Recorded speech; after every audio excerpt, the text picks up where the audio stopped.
Assalamualaikum warahmatullahi wabarakatuh. Perkenalkan, saya Intan Syafina dan teman-teman saya Leni Swirda dan Muhammad Sadiduddin dari kelompok 2 akan mempresentasikan hasil diskusi kami yang berjudul komunikasi di dalam organisasi. Baiklah, untuk pertama saya yang akan menjelaskan tentang definisi komunikasi organisasi. Apakah kalian tahu apakah komunikasi organisasi itu? Nah, betul. Komunikasi organisasi adalah pengirim dan penerima berbagai pesan organisasi di dalam kelompok formal maupun informal di suatu organisasi.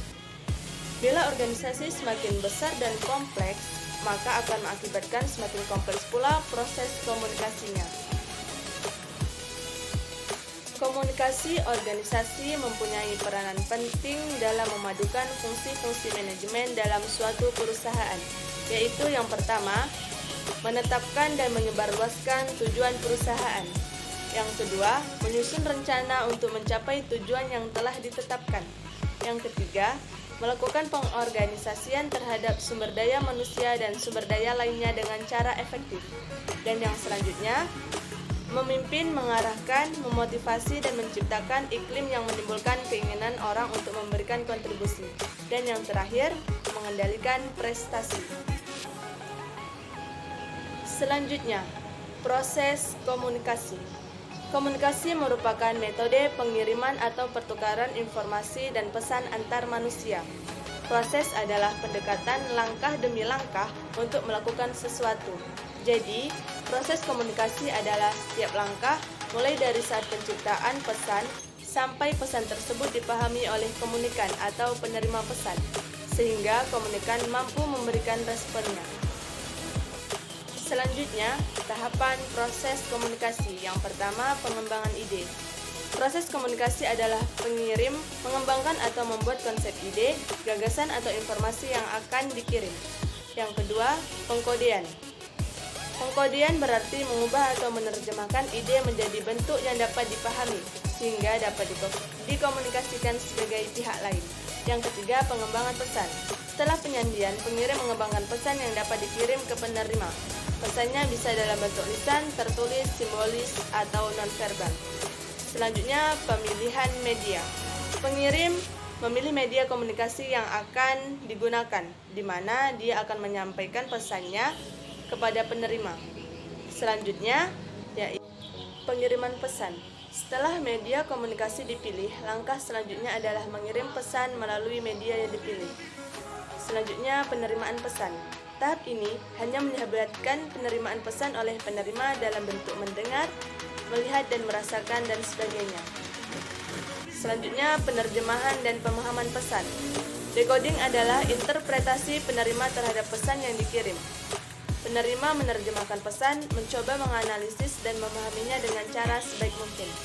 Dan yang terakhir yaitu umpan balik atau feedback. Umpan balik atau feedback adalah respon atau komentar tentang pesan yang telah dikirimkan. Pembahasan berikutnya mengenai bentuk komunikasi organisasi. Komunikasi dari atas ke bawah. Secara sederhana, transformasi informasi dari manajer dalam semua level ke bawahan merupakan komunikasi dari atas ke bawah atau top-down, downward communication.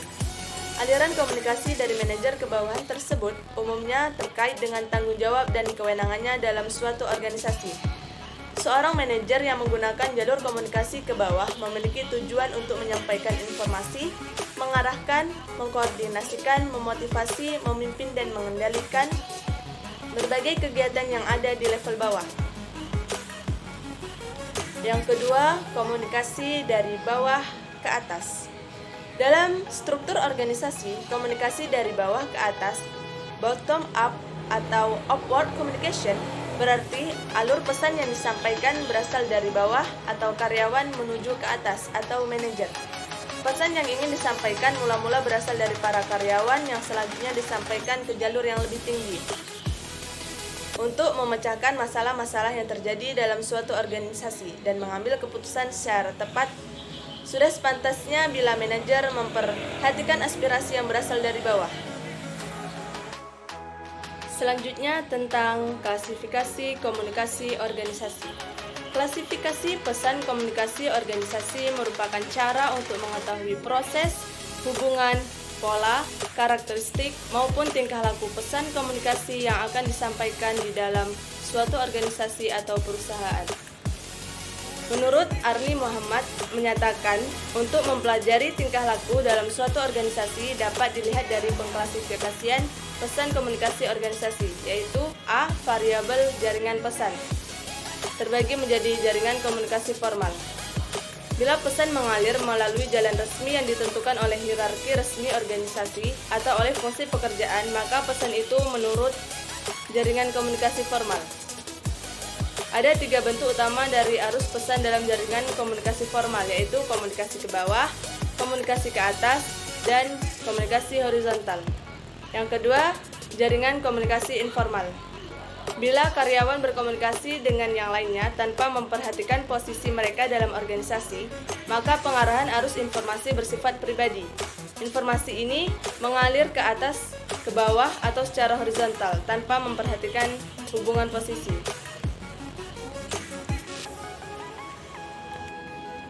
Jaringan komunikasi informal terbagi menjadi variabel hubungan, yaitu hubungan antara komunikator dengan komunikan yang melakukan komunikasi melalui pesan yang disampaikan oleh komunikator, kemudian diterima oleh komunikan.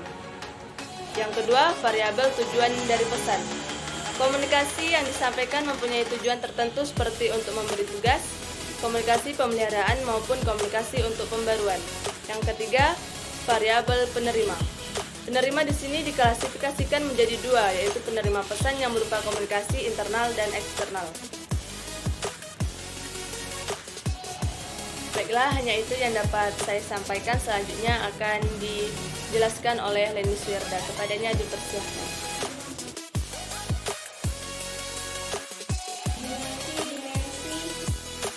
Komunikasi dalam kehidupan organisasi. Komunikasi sangat penting dalam sebuah organisasi karena menyangkut pemahaman pesan individu dan kelompok mengenai pekerjaan dalam organisasi. Menurut Effendi, dimensi organisasi dalam kehidupan organisasi terbagi menjadi komunikasi eksternal dan komunikasi internal. Yang pertama, komunikasi internal. Komunikasi internal adalah dikenal dengan komunikasi efektif, kontrol dan koordinatif, yang integratif dan direktif ke arah tujuan. Dimensi komunikasi internal terdiri dari komunikasi vertikal dan komunikasi horizontal. Yang kedua, komunikasi eksternal. Komunikasi eksternal dapat dikomunikasikan antara pimpinan organisasi dengan khalayak di luar negeri, di luar organisasi. Komunikasi eksternal disebut juga dengan komunikasi adaptif dan kontrol terhadap lingkungan demi kelangsungan hidup organisasi. Yang keenam, fungsi komunikasi organisasi. Dalam hubungan organisasi yang baik yang berorientasi untuk mencapai keuntungan maupun nilaba, terdapat 4 fungsi organisasi, yaitu fungsi informatif, regulatif, fungsi persuasif, dan fungsi integratif. Sekian dari saya. Selanjutnya akan dibacakan oleh Muhammad Sadidudin. Assalamualaikum warahmatullahi wabarakatuh.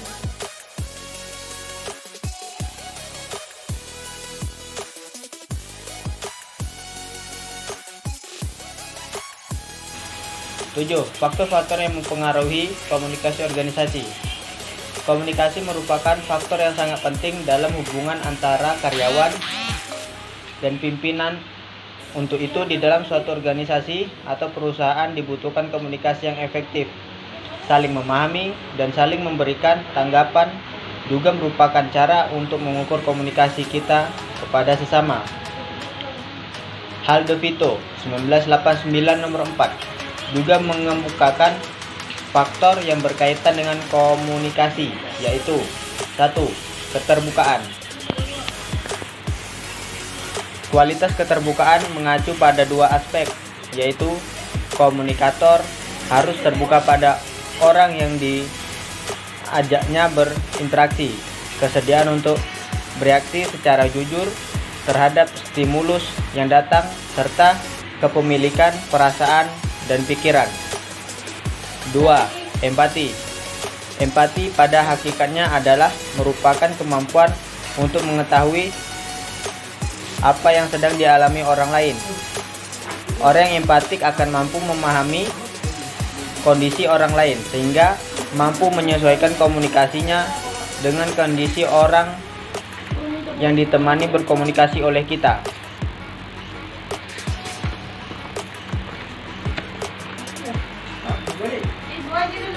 3. Sikap mendukung. Hubungan itu berlangsung dengan baik apabila ada sikap saling mendukung dan bersikap deskriptif bukan evaluatif, spontan bukan strategik, dan profesional. 4.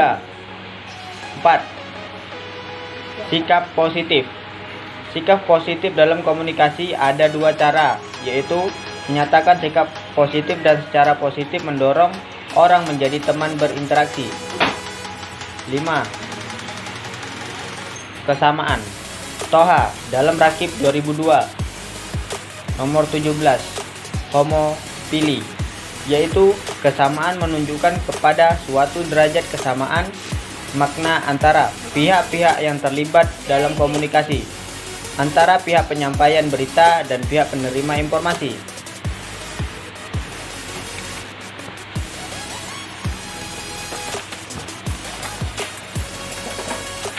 8. Hambatan-hambatan dalam komunikasi organisasi. Hambatan komunikasi dalam organisasi pada umumnya membahas tentang struktur dan fungsi organisasi, hubungan antara individual dan individual dengan kelompok dan kelompok dengan kelompok. Hambatan dapat diartikan sebagai halangan atau rintangan yang dialami. Adapun hambatan-hambatan komunikasi dalam organisasi antara lain: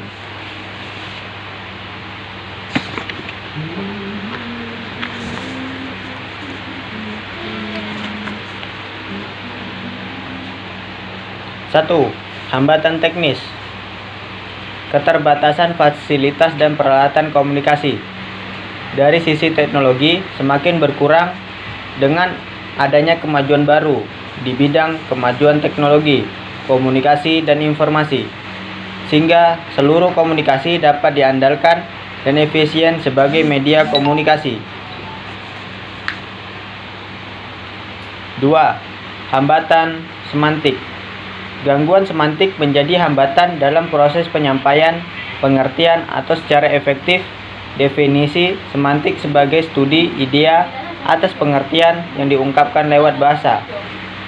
3. Hambatan manusiawi terjadi karena adanya faktor emosi dan prasangka pribadi, persepsi, percakapan atau ketidakcakapan, kemampuan atau ketidakmampuan alat-alat panca indera seseorang. Mungkin hanya ini yang dapat saya sampaikan. Jika ada salah dan kekurangan, harap dimaklumi dan harap dimaafkan.